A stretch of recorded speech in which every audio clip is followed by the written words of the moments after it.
সুধী বৈষ্ণব ভক্ত বৃন্দগণ, আপনাদের সকলের চরণে আমি জানাই ভক্তিপূর্ণ প্রণাম। আশা করি সকলে ভালো আছেন। আমরা আজ হলো কৃষ্ণ আমার আমি কৃষ্ণর এই একটি অংশ আমরা আলোচনা করেছিলাম আগের দিন। আজ আমরা পরবর্তী অংশটুকু আলোচনা করব। সুধী বৈষ্ণব ভক্ত বৃন্দগণ, আমরা একটু মঙ্গলাচরণ করে তারপরে এটা পরবর্তী আলোচনায় আমরা ঢুকবো। অজ্ঞানতিমিরান্ধস্য জ্ঞানাঞ্জন শলাকয়া চক্ষুরুন্মীলিতং যেন তস্मै শ্রীগুরুবে নমঃ। শ্রীচৈতন্য মানভীষ্ট স্থাপিतं যেন ভূতলে স্বয়ং রূপ কদাময়ং দদতি সপদান্তিকং। বন্দেऽহং শ্রীগুরু শ্রীতপদকমলং শ্রীগুরুन् বৈষ্ণবং চ শ্রীরূপং সাগ্রজাতং সহগণ রঘুনাথং বিতং তং সজীবং সাদৈতং সবিধূতং পরিজন সহিতং কৃষ্ণ চৈতন্য দেবং শ্রীরাধা কৃষ্ণ পদং সহগণ ললিতাং শ্রী বিশাখানিতং চ। নমো বিষ্ণুপাদায় কৃষ্ণপৃষ্ঠায় ভূতলে শ্রীমতে মহানাম স্বামিনীতে নমামি হে। বাঞ্ছাকল্পতরুভ্যশ্চ কৃপা সিন্ধুপয়েব চ পতিতানাং পাবনেভ্যো বৈষ্ণবেভ্যো নমো নমো। গুরু কৃপা হি কেবলম গুরু কৃপা হি কেবলম গুরু কৃপা হি কেবলম। ওম বন্দে ব্রহ্মশিবরাধং পঞ্চতত্ত্বস্বরূপিণং শ্রীহরি পুরুষং বন্দে শ্রীজগদ্বন্ধু সুন্দরম। ওম হে কৃষ্ণ করুণা সিন্ধু দীনবন্ধু জগৎপতে গোপেশ গোপিকা কান্ত রাধাকান্ত নমস্তুতে। কৃষ্ণায় বাসুদেবায় হরায়ে পরমাত্মনে প্রণত ক্লেশনাশায় গোবিন্দায় নমো নমো। তপ্ত কাঞ্চন গৌরাঙ্গিনী রাধে বৃন্দাবনেশ্বরী বৃষভানু সুতাং দেবে প্রণমামি হরিপ্রিয়ে। ওম নমো ব্রহ্মণ দেবায় গো ব্রাহ্মণ হিতায় চ জগদিধায় কৃষ্ণায় গোবিন্দায় নমো নমো। ওম নমো ব্রহ্মণ দেবায় গো ব্রাহ্মণ হিতায় চ জগদিধায় কৃষ্ণায় গোবিন্দায় নমো নমো। ওম বৃন্দাবৈ তুলসী দেবৈ প্রিয়ায় কেশবস্য চ বিষ্ণু ভক্তি পদে দেবী সত্যবত্যৈ নমো নমো। জয় জয় শ্রীকৃষ্ণ চৈতন্য প্রভু নিত্যানন্দ শ্রী অদ্বৈত গদাধর শিবাসাদি গৌর ভক্তবৃন্দ। হরে কৃষ্ণ কৃষ্ণ কৃষ্ণ হরে হরে হরে রাম রাম রাম হরে হরে হরে কৃষ্ণ কৃষ্ণ কৃষ্ণ হরে হরে হরে রাম রাম রাম হরে হরে। ওম শ্রী পরমাত্মনে নমো। ওম শ্রীমদে ভগবতে শ্রী ভগবদ গ্রন্থ মহাপুরুষায় নমো। ওম নমো ভগবতে বাসুদেবায় ওম নমো ভগবতে বাসুদেবায় ওম নমো ভগবতে বাসুদেবায়। সুধী বৈষ্ণব ভক্তবৃন্দ, আমরা এখন প্রবচন শুনব কৃষ্ণ আমার আমি কৃষ্ণের। নারায়ণ এবং নৃসিংহাদি অবতারগণ লীলা করে থাকেন, অর্থাৎ আদি বা মূল ভগবান হচ্ছেন ব্রজেন্দ্র নন্দন শ্রী কৃষ্ণ। অন্যান্যগণ হচ্ছেন তার অংশ। পূর্ণতম ভগবান ব্রজেন্দ্র নন্দন কৃষ্ণ শতপ্রকার গুণ সম্পন্ন, আর বাসুদেব, নারায়ণ, রাম, নৃসিংহাদি সকলেই 90 প্রকার গুণ সম্পন্ন ও পূর্ণ। পরম ঈশ্বরী কৃষ্ণ স্বয়ং ভগবান, সর্বাবতারী সর্বকারণ প্রধান, অনন্ত বৈকুণ্ঠ যার অনন্ত অবতার, অনন্ত ব্রহ্মাণ্ড ইহা সবার আধার, সচ্চিদানন্দ তনু ব্রজেন্দ্র নন্দন, সর্বৈ ঐশ্বর্য সর্বশক্তি সর্বরাশ পূর্ণ। চৈতন্য চরিতামৃত থেকে এটা বলা হচ্ছে। কৃষ্ণের যত অবতার আছে তন্মধ্যে ব্রজেন্দ্র নন্দন কৃষ্ণ পরম পরিপূর্ণ বলে সেই কৃষ্ণকেই পরমাশ্রয় বলা হয়। ব্রজেন্দ্র নন্দনী অদ্বৈত তত্ত্ব অর্থাৎ অসমর্থ তত্ত্ব। ভগবান কৃষ্ণ বলেছিলেন, অহম হি জানন্তি তত্ত্বে না তস্যবন্তিতে, আমি সমস্ত যজ্ঞের ভোক্তা ও ফলদাতা। হতভাগ্যগণ এটা না জেনে অধপতিত হয়। হে জীব, সকল জ্ঞান ও বুদ্ধিযোগ পরিত্যাগ করে তুমি একমাত্র আমাকেই আশ্রয় করো, তাহলে আমি তোমাকে যাবতীয় পাপ থেকে মুক্ত করব, বিপদ, অশান্তি, অভাব ও দুঃখ থেকে উদ্ধার করব এবং অপরাধ থেকেও রক্ষা করব। তুমি কর্ম, জ্ঞান, যোগ, বর্ণাশ্রম, ধর্ম ও অন্য দেবতা আশ্রয় এসব ত্যাগ করে নির্ভয়ে নিশ্চিন্তে আমাকেই আশ্রয় করো। পরম ব্রহ্ম কৃষ্ণ সর্বশক্তিমান, তিনি ভক্তজন পক্ষপাতীয় ভক্ত জীবন, ভক্ত ছাড়া তিনি আর কিছুই জানেন না। ভক্তই তার হৃদয় ও অন্তরঙ্গ বন্ধু। দ্বারকা মাহাত্ম্যে বলা হয়েছে, সংকীর্ণই অহনারহ পুতা ইয়ে ভক্তা মধুসূদনে মৃচতুল্লাহ কুলিনন্তে ইয়ন ভক্তাহ জনার্দনে। যারা সর্বদা কৃষ্ণকে ভক্তি করে, বর্ণশঙ্কর হলেও তারা পূত পবিত্র, আর কুলীন যদি না হন ভক্তিশীল হয় তাহলে তারা ম্লেচ্ছ তুল্য। চণ্ডাল যদ্যপি ভাই কৃষ্ণ ভক্ত হয়, ভক্তিহীন বিপ্রাপেক্ষা শ্রেষ্ঠ সে নিশ্চয়।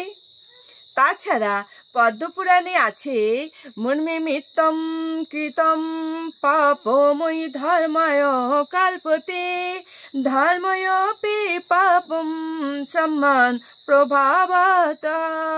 অর্থাৎ কৃষ্ণ পূজার জন্য কেউ যদি পাপকর্ম করে সেই কর্ম পুণ্য বলে গণ্য হয়, আর কেউ যদি কৃষ্ণের অনাদর করে ধর্ম কার্যও করে সেই কাজকে পাপ কাজ বলা হয়। উপরিউক্ত পংক্তিতে আমরা জেনেছি যে যিনি চণ্ডাল তিনি যদি কৃষ্ণ ভক্ত হয় তিনি অবশ্যই বিপ্র অপেক্ষা শ্রেষ্ঠ। যিনি বিপ্র হয়েও ভক্তিহীন তার অপেক্ষাও চণ্ডাল তিনি কৃষ্ণ ভক্ত হলে তিনি শ্রেষ্ঠ। সমাশ্রিতাম ये पदपल्लवप्लवम् महत्पादमपूर्णमियसमुरारेः भवं बुद्धिर्वत्सपदं परं पदं पदं पदं यदि पदं न तेषाम्। পরম পবিত্র কৃষ্ণ কথা শ্রবণে হৃদয় সরল হয়, তাই সাধুরা কৃষ্ণকে সাধ্যবস্ত করে তারই আশ্রয় গ্রহণ করেছেন। এই পদ আশ্রয় করলে সহজেই ভবসাগর পার হওয়া যায়, আর সেই কৃষ্ণপদ পল্লব প্লবন আশ্রয়েতে লাভ হয় বৈকুণ্ঠ ভবন। শ্রীকৃষ্ণ নিরপেক্ষ হয়েও ভক্তগণের পক্ষপাতী। কুরুক্ষেত্রে যুদ্ধে ভক্ত পাণ্ডবগণ তার প্রত্যক্ষ প্রমাণ। অতএব কৃষ্ণ নাম নিয়ে কৃষ্ণ সেবাই জীবের একমাত্র কর্তব্য। নামাশ্রয়ী কৃষ্ণাশ্রয়, অর্থাৎ নাম করলেই আমরা যদি ভগবানের নাম করি, কৃষ্ণ নাম করি, তাহলেই আমরা নামকে আশ্রয় করব। যেন তেন প্রকারেণ কোনোভাবে যদি কৃষ্ণ নাম উচ্চারণ করা যায় তাহলেই সেই কৃষ্ণকে আশ্রয় করা যায়। কলিযুগে কৃষ্ণ নাম জীবন মুক্তির কারণ, তাই কৃষ্ণই আমাদের একান্ত সাধ্য বস্তু। এবার সাধন তত্ত্ব সম্পর্কে আমরা একটু জানব। বৈষ্ণব সাধকগণ শান্ত, দাস্য, সখ্য, বাৎসল্য ও মধুর বা কান্তাভাব এই নিয়ে কৃষ্ণ সাধনা করেন। তাহলে আমরা জানব যে শান্ত, দাস্য, সখ্য, বাৎসল্য, মধুর এই সাধনাটা কেমন। শান্তভাব গভীর নিষ্ঠার সাথে সর্বভূতে সমজ্ঞান করে, অর্থাৎ জ্ঞান মিশ্রিত ভক্তি দিয়ে জীবকে ভালোবেসে কৃষ্ণ সাধনাকে বলে শান্ত প্রেম বা শান্ত ভাবের সাধনা। যিনি সব কিছুতে কোনো কিছুতেই শোক করেন না, সর্বভূতে সর্ব অবস্থাতে সমভাব, তিনি শান্ত ভাবের সাধক। শান্ত প্রেমে আবার জ্ঞানশূন্য ভক্তি ও প্রেম ভক্তি পরিলক্ষিত হয়। জ্ঞানশূন্য ভক্তি মানে ভাবতে হবে ঈশ্বর আমাদের আপনজন। জ্ঞানশূন্য, আমার কোনো জ্ঞান নাই, ভক্তি নাই, আমি কিচ্ছু বুঝি না, কিচ্ছু জানি না, আমি শুধু জানি যে একমাত্র ঈশ্বর অর্থাৎ ভগবানই হচ্ছেন আমার একমাত্র আপন। ব্রহ্মা ভগবানকে একদা জিজ্ঞাসা করেছিলেন, হে পরম পুরুষ, আপনার স্বরূপ জানার চেষ্টা না করে যে নিষ্ঠার সাথে আপনার সাধনা করে সে কি আপনার করুণা লাভ করতে পারে না? ঈশ্বর বলেছিলেন, নিশ্চয়ই পারে। আমি ত্রিলোকের দুর্লভ হলেও সেই ভক্তের কাছে আমি আপনজন। আবার জ্ঞানশূন্য ভক্তির সাথে একটু কৃষ্ণ প্রেম তৃষ্ণা মিশালে যে ভক্তি আসে তাকে প্রেম ভক্তি বলে। তৃষ্ণা না থাকলে জল যেমন দরকার হয় না, জলের যেমন প্রয়োজন হয় না, তেমনি প্রেমার্তিতেই কৃষ্ণ বিগলিত। যদি কৃষ্ণের নামের পিপাসা কারো ভিতরে না থাকে, আগ্রহ না থাকে, তবে আর কৃষ্ণ প্রেম হলো কি করে, কৃষ্ণ ভক্তি হলো কি করে? এই জন্য কৃষ্ণ ভক্তির জন্য চাই প্রেম ভক্তি। তবে এই লোভ হচ্ছে কৃষ্ণ লোভ। যার ভিতরে কৃষ্ণের নামের পিপাসা আছে, কৃষ্ণের পিপাসা আছে, কৃষ্ণের লোভ আছে, সেটাই হচ্ছে প্রেম ভক্তি। দাস্য ভাবটা কি? দাস্য ভাব, আমি দাস তুমি প্রভু, এটাই হচ্ছে দাস্য প্রেম। দাস্য প্রেমে ভক্ত হবে দিনের থেকে দিন একান্ত অনুগত ভৃত্য, গৃহের ভৃত্যের মতো। কৃষ্ণ দাস কবিরাজ গোস্বামী বলেছেন প্রভু কহে এহ বাচ্চ আগে কহ আর, রায় কহে দাস্য প্রেম সর্বসাধ্য সার। চৈতন্য চরিতামৃততে আমরা এটা জেনেছি। সখ্য ভাবটা কেমন? বন্ধু যেমন বন্ধুকে ভালোবাসে তেমনি ভাবে ভালোবাসতে হবে কৃষ্ণকে সখ্য প্রেমে।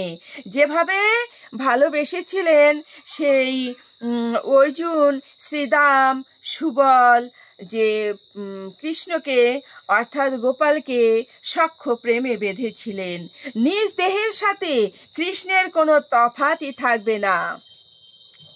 বাৎসল্য ভাবটা কি? বাৎসল্য প্রেম মানে মাতা পুত্র কিংবা পিতা পুত্রের স্নেহ ভালোবাসা। এতে কৃষ্ণকে পুত্রের মতো মনে করতে হবে। সেই প্রেম পেয়েছে যশোদা। ব্রহ্মা শিব যা পাননি তাই পেয়েছেন যশোদা। বালকৃষ্ণ মায়ের হাতের প্রহার এড়াবার জন্য ভয়ে পলায়ন করছে, মিথ্যা কথা বলছেন, নিজে মুক্তিদাতা হয়েও মেনে নিয়েছেন বন্ধন। অর্থাৎ মাতা যশোদা বাৎসল্যভাবেই ভগবানকে পেয়েছিলেন নন্দ মহারাজ। আর মধুর ভাব বা কান্তা ভাবটা কেমন? কান্তা প্রেম হচ্ছে সর্বসাধ্য। কান্তা প্রেমই সাধ্যবোধী সর্বশ্রেষ্ঠ। শান্তভাবে আছে নিষ্ঠা, দাসে আছে সেবা ও নিষ্ঠাা, সখে আছে সেবা, নিষ্ঠা ও অভিমনন। বাৎসল্যে আছে এই তিনটি ছাড়া আরেকটি বেশি গুণ, যার নাম হচ্ছে শাসন। তাহলে এই তিনটা থেকে বাৎসল্য প্রেমটা আরেকটু বড়। কিন্তু কান্তা প্রেমে আরো একটি গুণ আছে, সেটি হচ্ছে বিরহ যন্ত্রণা। কান্তা ভাবে আছে স্বামী স্ত্রীর মতো সম্পর্ক, একজনকে ছাড়া অন্যজনের যেন চলে না। ব্রজ সুন্দরী রাধারানী সেই প্রেমেই প্রতিকূল থেকে ছুটে এসেছিলেন কৃষ্ণ সন্নিধানে যমুনা পুলিনে। অতএব জীবের উচিত কান্তা ভাব নিয়ে ঈশ্বর সাধনা করা। এতে ভুল ভ্রান্তি হলেও অপরাধ নেই।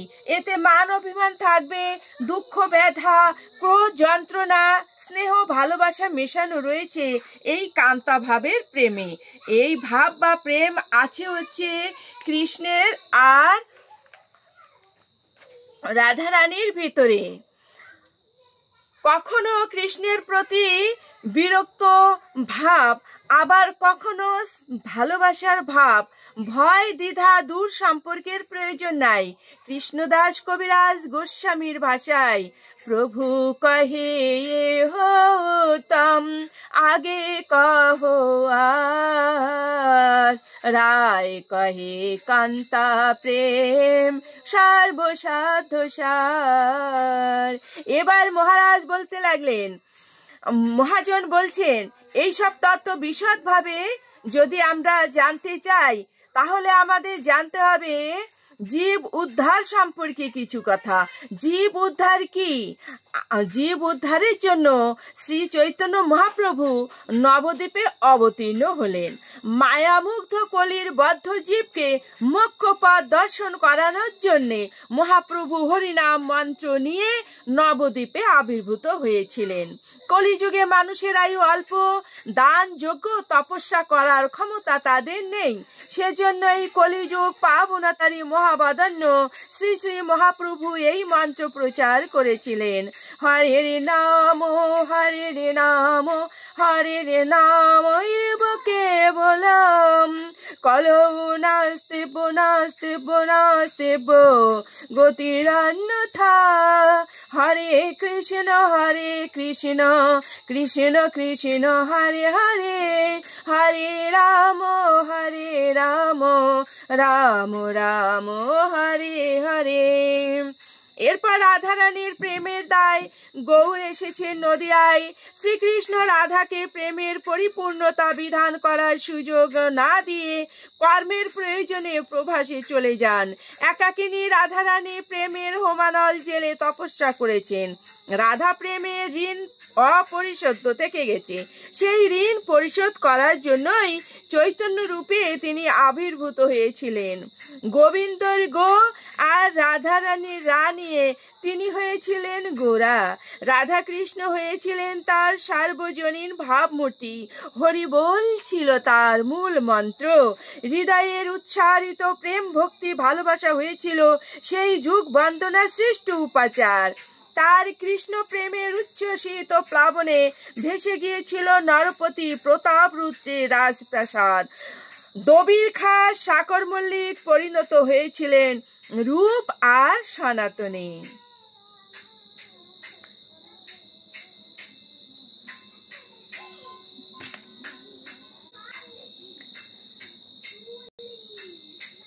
চৈতন্য চরিতামৃততে বলা হয়েছে, ব্রহ্মাণ্ড ভ্রমিতে কোনো ভাগ্যবান জীব গুরু কৃষ্ণ প্রসাদে পায় ভক্তিলতা বীজ।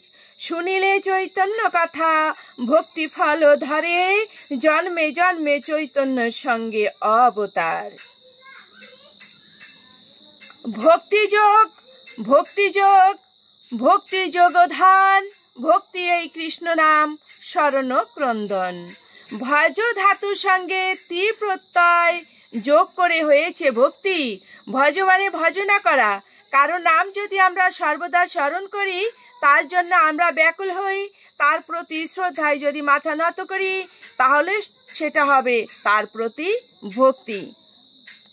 তাই বলে কোনো শিশুর জন্য কিংবা প্রেমাস্পদের জন্য মন ব্যাকুল হলে তাকে কি ভক্তি বলবো? না, সেটা হচ্ছে স্নেহ ভালোবাসা। শাস্ত্রে কিন্তু ভক্তির সংজ্ঞা আরো উন্নত মার্গের। শ্রী ভগবানের প্রতি শ্রদ্ধার সাথে একটা গভীর ভালোবাসার টানকেই ভক্তি বলে। তাহলে সুধী বৈষ্ণব ভক্তবৃন্দগণ, ভক্তি কাকে বলে? শ্রী ভগবানের প্রতি শ্রদ্ধার সাথে একটা গভীর ভালোবাসার টানকেই ভক্তি বলে। সা পরানুক্তি ঈশ্বরে, এই ভক্তি মানব জীবনের একমাত্র শান্তির পথ। মাতা পিতার অনুগত হয়ে তাদেরকে ভালোবাসলে যেমন মাতৃভক্ত কিংবা পিতৃভক্ত সন্তান হওয়া যায় এবং সংসারে শান্তি আনয়ন করা যায়, তদ্রূপ ঈশ্বরকে ভালোবাসলে ঈশ্বর ভক্ত হওয়া যায়। আর ঈশ্বর ভক্ত হলে ইহকালে ও পরকালের সুখ সঞ্চয় হয়ে থাকে। জগতে ত্রিতাপ দুঃখে দগ্ধ হতে হয় না। তাহলে শুধু বৈষ্ণব ভক্তগণ, আমরা যদি ঈশ্বরের ভক্ত হই তাহলে কি হবে? ইহকালও শান্তির হবে এবং পরকালের সুখ সঞ্চয় হবে। আসুন আমরা একবার ভক্তি ভরে সেই ঈশ্বর আরাধনায় যোগ হই। ভালোবাসা নেই, টান নেই, ব্যাকুলতা নেই, অথচ মুখে সর্বদা হরি হরি হরি বলি, তাহলে সেটা কি ঈশ্বর ভক্তি? না। বিশ্বাস নিয়ে ব্যাকুলতাই হচ্ছে ঈশ্বর ভক্তি। প্রাপ্য বস্তুর জন্য আকুলভাবে কান্নাই শ্রেষ্ঠ ভক্তি। এই শ্রেষ্ঠ ভক্তিকেই নির্গুণা ভক্তি বলে। তাহলে ভক্তি আসবে কিভাবে?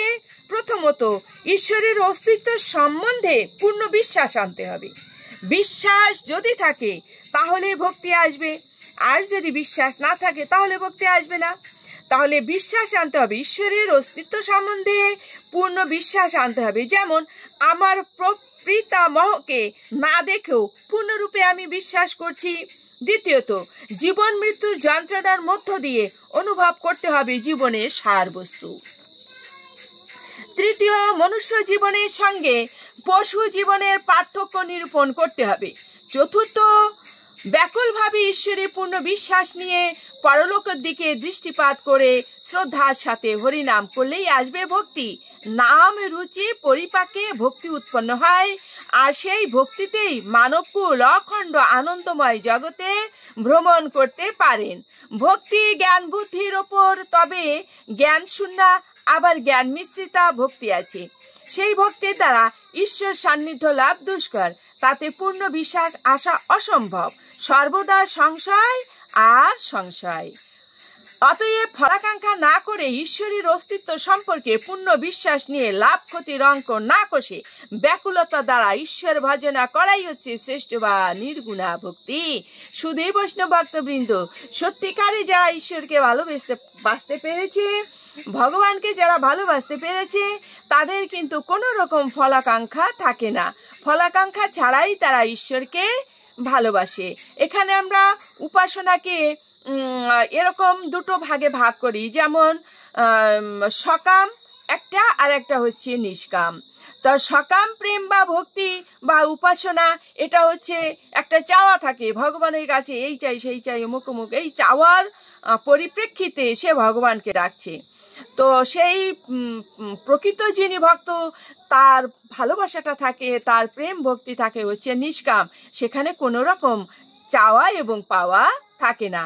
এ কারণেই এটা বলা হচ্ছে যে ফলাকাঙ্ক্ষা না করে ঈশ্বরের অস্তিত্ব সম্পর্কে পূর্ণ বিশ্বাস নিয়ে লাভ ক্ষতির অঙ্ক না কষে ব্যাকুলতা দ্বারা ঈশ্বর ভজনা করাই হচ্ছে শ্রেষ্ঠ বা নির্গুণা ভক্তি। এই ভক্তির আনন্দেই বিভোর হয়ে অশ্রু মোচন করতে থাকেন সেই শুদ্ধ ভক্তগণ। আমরা এমনি একজন ভক্তের কথা শুনব, যে সাক্ষী গোপালের কাহিনীর মাধ্যমে। একদা এক বৃদ্ধা ব্রাহ্মণ ও যুবক ব্রাহ্মণ একত্রে বৃন্দাবনে যাচ্ছিলেন। পথে বৃদ্ধ ভীষণভাবে অসুস্থ হয়ে পড়েন। সঙ্গী যুবক তখন তার সেবা করেন। ক্রমে সুস্থ হয়ে ওঠেন বৃদ্ধ। তারপর বৃন্দাবনে গিয়ে বলেন, বৎস, তুমি আজ আমার পরমাত্মীয়, তোমার সেবাতেই আমি প্রাণ ফিরে পেয়েছি। তোমাকে দেওয়ার মতো আমার কিছুই নেই, তবু এই বৃন্দাবনজিকে সাক্ষী রেখে বলছি, গৃহে প্রত্যাবর্তন করে আমার একমাত্র কন্যার সাথে তোমার বিবাহ দেব। অর্থাৎ ওই তীর্থক্ষেত্রে থেকে বাড়িতে ফিরেই উনি কি করবেন, ওই যুবকের সঙ্গে ওনার কন্যার বিবাহ দেবেন। যুবক ছিলেন নিম্নবর্ণের ব্রাহ্মণ আর বৃদ্ধ ছিলেন উচ্চ বর্ণের। তাই গৃহে প্রত্যাবর্তন করার পর বৃদ্ধের আত্মীয় স্বজনেরা আপত্তি জানিয়ে বললেন, কোনো মতেই এই যুবকের সাথে আপনার কন্যার বিবাহ দেওয়া সম্ভব নয়, কারণ এই যুবক কুলশীলে অন্তজ, অর্থাৎ নিচু বর্ণ, নিম্নবর্ণ। অগত্যা বৃদ্ধ যুবকের কাছে পূর্ব অঙ্গীকার অস্বীকার করলে যুবক অভিযোগ জানালেন গ্রামের বিশিষ্ট ব্যক্তিদের কাছে। তারা বললেন, বিবাদ অম্বিশতে পত্রম পত্রভাবে তু সাক্ষিণঃ সাচ্চ ভাবা তৎ দেবম প্রবোদন্তি মনীষিণঃ। বিপদ উপস্থিত হলে এই বিপদের কারণে দলিলাদি কাগজপত্রের প্রয়োজন হয়। দলিল না থাকলে, কাগজপত্র না থাকলে এই বিবাদ মেটানো যাবে কি করে? কাগজ না থাকলে সাক্ষীর দরকার হয়, সাক্ষী না পাওয়া গেলে জ্ঞানীগণ তার বিচার করেন। যুবক জানালেন, কাগজপত্র আমার কিছুই নেই, তবে বৃন্দাবনে গোপালজি সাক্ষী আছেন। সভাস্থ ব্যক্তিবর্গ হাস্যধ্বনি করে উঠলেন। যুবককে পাগল বলে তাচ্ছিল্য প্রকাশ করলেন, বললেন, অসম্ভব, পাথরের মূর্তি এখানে আসবে কেমন করে? যুবক বললেন, আমি তাকে ভক্তির দ্বারা বৃন্দাবন থেকে নিয়ে আসব, আর যদি না আনতে পারি তাহলে এই জীবন ত্যাগ করব। ওরা সাহসে যুবককে উন্মাদ, বাস্তব জ্ঞানহীন পাগল বলে অভিহিত করলেন। যুবক কিন্তু পশ্চাৎপদ হলেন না, অপমানিত হয়ে মনের মধ্যে আরো বেশি দৃঢ়তা আনলেন। সত্তর বৃন্দাবনে গিয়ে স্তব করতে লাগলেন গোপালের। 3 রাত আহার নিদ্রা ত্যাগ করে পড়ে রইলেন সেই স্থানে। অনেকেই বলা বলি করতে লাগলো, একটা পাগল এসেছে বৃন্দাবনে। কেউ বলল, একটা ভক্ত উপস্থিত হয়েছে বটে। কান্নার নদী বহে গেল বৃন্দাবনে। যুবক ব্যাকুল হয়ে উঠলেন প্রাণের উন্মাদনায়। আকাশে বাতাসে ধ্বনিত হলো, ব্রজেন্দ্র নন্দন, ওগো তুমি দয়াময়, 2 বিপ্রের ধর্ম রাখো হইয়া সদয়। কন্যা পাব মোর মনে ইহা নাহি সুখ, ব্রাহ্মণের প্রতিজ্ঞা যায় এই বড় দুঃখ। এত জানি তুমি সাক্ষী দেহ দয়াময়, জানি সাক্ষী না দেয় যেই তার পাপ হয়। চতুর্থ দিনে ভগবান ব্রজেন্দ্র নন্দন ভক্তের আহ্বানে আর স্থির থাকতে পারলেন না। তিনি স্বপ্নাদিষ্ট হয়ে বললেন, হে ব্রাহ্মণ, তুমি গৃহে ফিরে গিয়ে আমার আরাধনা করবে। আমি তোমার আহ্বানে আবির্ভূত হব, প্রতিমা রূপে তোমার সঙ্গে গিয়ে সাক্ষ্য দেওয়া সম্ভব নয়। ব্রাহ্মণ যুবক তখন বললেন, বিপ্র বলে যদি হও চতুর্ভুজ মূর্তি, তবু কেহ না করিবে তাহাতে প্রতীতি। এই মূর্তিতে গিয়া তুমি এই শ্রীবাদনে সাক্ষী দেহ যদিও গো সর্বলোক মানে। গোপাল বললেন, আমি পাথরের মূর্তি কিভাবে পথ চলবো? যুবক বললেন, পাথরের মূর্তি হয়ে কিভাবে কথা বলছেন আপনি?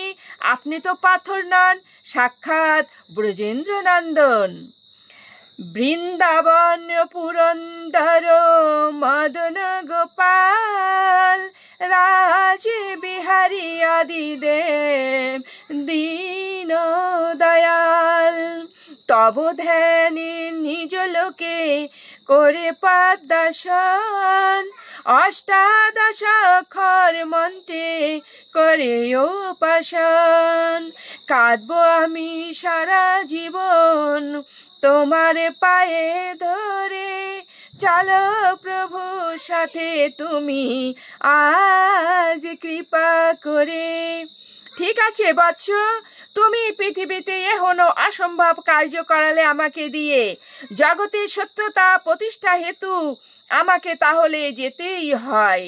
ব্রাহ্মণ কুমার তখন আনন্দে করজোরে ভক্তি আপ্লুত কণ্ঠে বারবার প্রণাম পূর্বক বলতে লাগলেন, তমেব মাতা চ পিতা তমেব, তমেব বন্ধুশ্চ শাখা তমেব, তমেব বিদ্যা দ্রবিণং তমেব, তমেব সর্বমাম দেব দেব। জানামি ধর্মম না মে প্রবৃত্তি, জানাম ধর্মম না চ মে নিবৃত্তি, তয়ারি শিকেশোরি স্থিতেন যথা নিযুক্তস্মি তথা করুমি। ভক্তের স্তুতি শ্রবণ করে ভগবান হলেন অতি প্রীত। বললেন, তবে একটা শর্ত আছে। আমি তোমার পশ্চাতে পশ্চাতে গমন করব, কিন্তু কোনো মতেই পেছনে ফিরে তাকানো চলবে না। যে স্থানে ফিরে তাকাবে সেখানেই আমি অবস্থান করব, আর গমন করব না। যুবক সম্মত হলেন। তিনি এগিয়ে চললেন গোপালের গুণকীর্তন করতে করতে। পেছনে গোপাল যে চলেছেন রুনু ঝুনু নুপুরো বাজিয়ে। সেই নুপুরের শব্দ শুনে শ্রীকৃষ্ণ চরণ স্পর্শ ধান্না বসুমতী যেন গাইতে লাগলেন, রুনু ঝুনু নুপুরের ছন্দে, গোপাল চলিছে হের পরমানন্দে। রুনু ঝুনু নুপুরের ছন্দে, গোপাল চলিছে হের পরমানন্দে। ভক্তের ভালোবাসায় চলেছে গোপাল, ভক্তিতে ভগবান মিলে চিরকাল। সেই ভক্তির মহাভাবে গোপাল চালে মৃদু মন্দে, রুনু ঝুনু নুপুরের ছন্দে। অকস্মাৎ এক সময় গোপালের নুপুরের নিক্কণ আর শোনা গেল না। এক স্থানে বালুকাময় মজা নদী পার হওয়ার সময় নুপুরের আওয়াজ বন্ধ হয়ে যায়। যুবক আর ধৈর্য ধরতে পারলেন না, অধীর আগ্রহে পিছনে ফিরে তাকালেন।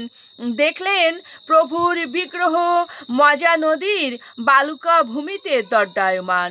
যুবকের বক্ষস্থল বিদীর্ণ হতে লাগলো।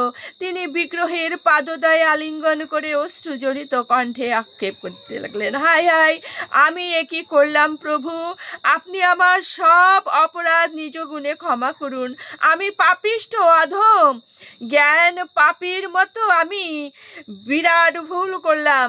এই ভুলের জন্য আমাকে পদাঘাতে জর্জরিত করুন প্রভু। তথাপি প্রভু নিরুত্তর। যুবক তখন গ্রামস্থ বিশিষ্ট ব্যক্তিদের আহ্বান পূর্বক অবলোকন করালেন এই ঘটনাস্থল, বললেন সমস্ত কথা। সবাই স্তম্ভিত হয়ে গেল, বিস্ময়ে হতবাক হয়ে গেল। যুবকের প্রতি স্নেহ ভালোবাসায় গ্রামবাসীদের মন হয়ে উঠল ব্যাকুল। অবশেষে বিশিষ্ট ব্যক্তিবর্গের রায় অনুসারে বৃদ্ধ ব্রাহ্মণ যুবক ব্রাহ্মণকে কন্যা দান করতে বাধ্য হলেন। কিন্তু গোপাল কি কাঞ্চি নদীর বালুকা ভূমিতে দণ্ডায়মান থাকবেন? না, তাকে আনয়ন করা হলো পুরী ধামে। জগন্নাথের পাশে অবস্থান করানো হলো তাকে। কিছুদিন পরে উড়িষ্যারাজ স্বপ্নাদিষ্ট হলেন, মহারাজ, গোপাল আমার ভোগ গ্রহণ করছে, একে আমার এই মন্দির থেকে সরিয়ে নাও। এইরূপ আদেশ প্রাপ্ত হয়ে রাজা গোপালকে কটকে স্থানান্তরিত করলেন। এইসব কাহিনী আলোচনার মাঝে আমরা সাক্ষী গোপালের আলোচনা শুনলাম। তাহলে শুধু বৈষ্ণব ভক্তবৃন্দ, আমরা দেখতে পেলাম যে ভগবানকে যদি সঠিকভাবে স্তুতি করা হয়, পাথরের মূর্তিও কথা বলে। কিন্তু প্রকৃত যিনি জ্ঞানী তিনি জানেন যে এটা হচ্ছে পাথরের মূর্তি নয়, এটা হচ্ছে স্বয়ং ভগবান। শ্রীমদ্ ভগবদ গীতাতে এই কথাই বলা হয়েছে। স্বয়ং ভগবান নিজ বদনে বলেছেন যে তিনি হচ্ছেন জ্ঞানী, যিনি উপলব্ধি করতে পারেন আমার ভিতরে ভগবান, প্রতিটা জীবের ভিতরে ভগবান, প্রতিটা বস্তুতে ভগবান। এই জঙ্গম পৃথিবীর আকাশে বাতাসে সর্বত্র ভগবান বিরাজমান। তিনি হচ্ছেন প্রকৃত জ্ঞানী। তো যিনি জ্ঞানী তিনি পাথরের মূর্তিও চিন্তা করেন না, তিনি চিত্রপটও চিন্তা করেন না। ভক্তির মাধ্যমে ভগবান কি হন? মূর্ত হয়ে ওঠেন ভক্তের কাছে। তো শুধুই বৈষ্ণব ভক্তগণ, আমরা এই প্রবচনের মাধ্যমে এটাই বুঝতে পারলাম যে কৃষ্ণ আমার, আমি কৃষ্ণের। যদি আমি সেই কৃষ্ণর বন্দনা করতে পারি, আর যদি সেই কৃষ্ণকে আমি ভক্তি জানাতে পারি, ভক্তি মার্গ অবলম্বন যদি আমি করতে পারি, তাহলে ভগবান আমাদের ডাকে সাড়া না দিয়ে পারবেন না। মানব জীবনের পরম উদ্দেশ্য হচ্ছে ঈশ্বর লাভ। এ কথাটা আমাদের সব সময় মনে রাখতে হবে, সকল সময়ের জন্য এটা আমাদের মনে থাকে। আর প্রতিটা মানুষের প্রতিটা দিন একবার অন্তত মৃত্যু চিন্তাটা করা উচিত, যখন আমরা মৃত্যু চিন্তা করব, চোখের সামনে ঘোর আধার দেখতে পাবো, তখন আমরা এই বিষয়টাই বুঝতে পারবো আমার সামনে আর আপনজন বলতে কেউ নাই। একজনই আমার আপনজন, তিনি হচ্ছেন আমার পরমেশ্বর যোগেশ্বর ভগবান। আমি সেই ভগবানের আশ্রয় অর্থাৎ চরণ আশ্রয় করব। এই কারণে সুধী বৈষ্ণব ভক্তগণ, আমরা প্রতিদিন একবার করে মৃত্যু চিন্তা করব আর ভগবানের ভক্ত হওয়ার চেষ্টা করব। ভগবান শ্রীমদ্ ভগবদ গীতাতেই বলেছেন, অভ্যাসযোগেন চেতসা নান্যগামিনা পরমম পুরুষম দিব্যমিয়াতি পার্থ অনুচিন্তয়ন। হে পার্থ, অভ্যাস যোগে যুক্ত হয়ে যিনি নিরন্তর আমাকে স্মরণ করেন, আমি সেই নিত্যযুক্ত ভক্ত যোগীর কাছে সুলভ হই। সুধী বৈষ্ণব ভক্তগণ, আমরা কিন্তু ভগবানকে একবারে ডাকলাম আর পেয়ে গেলাম এমন নয়। ভগবানকে ডাকার জন্য যোগের দরকার। যোগ মানে সাধনা, সাধনা মানে যোগ মানে জীব আত্মার সঙ্গে পরমাত্মার মিলন। এটা খুবই কঠিন বিষয় এবং এটা তখনই সহজ হবে ভগবান সেটা শ্রীমদ্ ভগবদ গীতাতে নিজ বদনে বলে দিয়েছেন যে অভ্যাসের মাধ্যমে তুমি চেষ্টা করো। প্রতিদিন যদি অভ্যাস করা হয় তাহলে ভগবান একদিন ভক্তের কাছে সহজলভ্য হয়ে যায়, যেটা আমরা এই বিপ্র সাক্ষী গোপালের মাধ্যমে দেখতে পেলাম যে স্বয়ং গোপালজি বৃন্দাবন থেকে সেই সাক্ষী গোপাল হয়ে চলে এসেছিলেন সাক্ষ্য দেওয়ার জন্য। তাহলে সুধী বৈষ্ণব ভক্তগণ, আর দেরি নয়, আমরা হেলায় বহু সময় হারিয়েছি, আর এতটুকু সময় আমরা হারাবো না। আমরা প্রতিটা ক্ষণ প্রতিটা মুহূর্ত সেই পরমেশ্বর ভগবানকে স্মরণ করার চেষ্টা করব। এই প্রার্থনা আপনাদের কাছে রেখে, আপনাদের কাছে আশীষ প্রার্থনা করে আজকের মতো এখানেই বিশ্রামে রাখছি। অজ্ঞানতিমিরান্ধস্য জ্ঞানাঞ্জন শলাকায়া চক্ষুরুন্মীলিতং যেন তস্मै শ্রী গুরুবে নমঃ। ওম নমো ভগবতে বাসুদেবায়। ওম নমো ভগবতে বাসুদেবায়। ওম নমো ভগবতে বাসুদেবায়। হরে কৃষ্ণ কৃষ্ণ কৃষ্ণ হরে হরে, হরে রাম রাম রাম হরে হরে।